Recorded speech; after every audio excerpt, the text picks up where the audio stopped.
याद रखें, अगर कोई 11 की व्रत रखते हैं, उद्यापन करते हैं, तो उसको 26 जोड़ा ब्राह्मण को भोजन कराना पड़ता है। अगर कोई 26 जोड़ा नहीं करा पाए तो उनको 6 जोड़ा कराना चाहिए।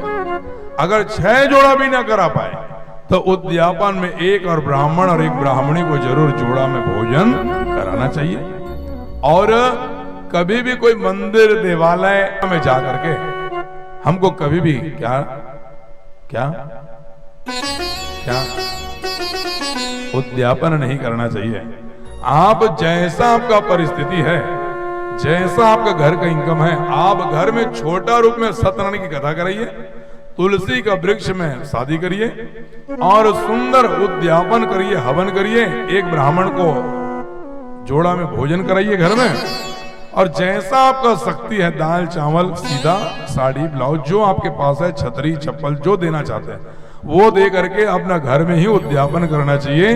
क्योंकि आपने 12 साल की मेहनत किया है और 12 साल जो पति पत्नी एकादशी के व्रत किए हैं, ऐसे व्यक्ति को किसी के बातों में जाकर मंदिर में तो कहीं भागवत में जाकर के नहीं करना चाहिए। स्वयं के घर में जोड़े में यह एकादशी का उद्यापन करना चाहिए। और जो एकादशी का उद्यापन करते हैं उसका निश्चित अगला जन्म फिर मनुष्य योनि में ही अवतार होता है, मनुष्य ज्योति में। राधे राधे। एकादशी का व्रत जब भी करें तो सुबह से डायरेक्ट हमको पानी नहीं पीना चाहिए, चाय नहीं पीना चाहिए। सबसे पहले आपको एकादशी व्रत रखने वाले को एक छोटी गिलास में तुलसी के पत्र डाल करके गोविंद के पास में रख देना चाहिए जब पूजा करें। जब आपकी पूजा हो जाए तो आपका जो व्रत की शुरुआत है वो तुलसी की जल अर्थात चरणामृत या तुलसी जल से क्या होना चाहिए, व्रत शुरुआत होना चाहिए। ऐसे एकादशी व्रत करने से निश्चित रूप से हमारा गोविंद हमारे ऊपर में कृपा करते हैं। दूसरी बात ध्यान में रखें, जब भी हम 11 का व्रत रखें, 11 का व्रत करें तो उस समय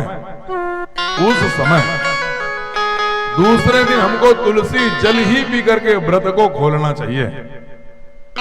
राधे राधे। राधे राधे।